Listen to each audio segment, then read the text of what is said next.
বর্তমান সমাজে বিবাহিত জীবনে অসুখী হওয়ার প্রধান কারণগুলো দেওয়া হলো। বর্তমান সমাজে অধিকাংশ বিবাহিত জীবন কেন অসুখী? একটি বাস্তব চিত্র যেটা অনেকেই বলতে চায় না। আজকের ভিডিওতে অসুখী হওয়ার কারণগুলো তুলে ধরা হলো। 1. যোগাযোগের অভাব।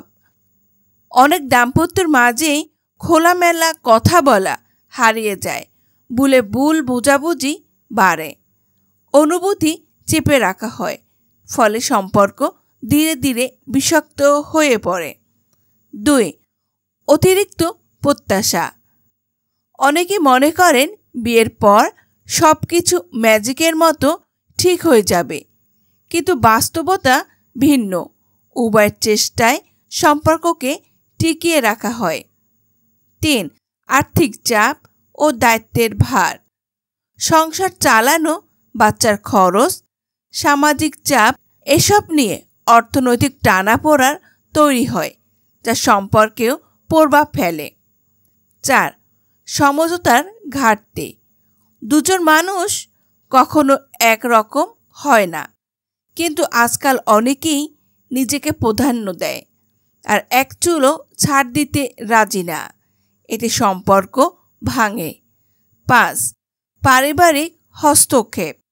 বিশেষ করে আমাদের সমাজে শ্বশুরবাড়ি বা পিতৃলয়ে হস্তক্ষেপ অনেকের সময় দাম্পত্যের স্বাধীন সিদ্ধান্ত নিতে বাধা দেয়।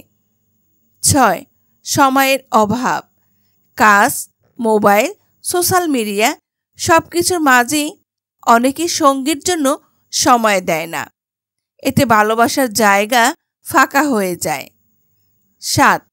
আত্মসম্মানহানি ও মানসিক নির্যাতন।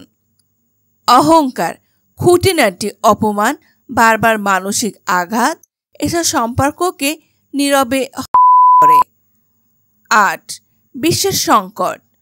সন্দেহ, অতীত টান, প্রাইভেসি লঙ্ঘন এসব সম্পর্কের ভিত নড়বড়ে করে তোলে। 9. ভালোবাসার অভাব। অনেক সময় দেখা যায় মানুষ কেবল সামাজিক দায়িত্ব পালনের জন্য একসঙ্গে থাকে, ভালোবাসা নেই, শুধু অভ্যাস। 10. নিজেকে হারিয়ে ফেলা।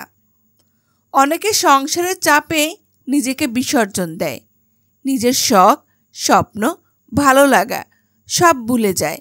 এতে ভেতরে ভেতরে হতাশার জন্ম নেয়। শেষ কথা, বিয়ে মানেই শেষ নয়। আবার সব সম্পর্ক টিকিয়ে রাখা দায়ও একপাক্ষিক নয়।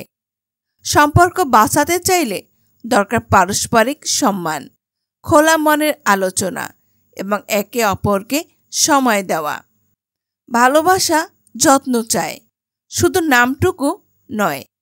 সহযোগিতা ছাড়া সম্পর্ক খোলস ছাড়া শৈলের মতো। ভিডিওটি ভালো লাগলে অবশ্যই একটা ভালো হোক বা খারাপ হোক কমেন্ট করবেন।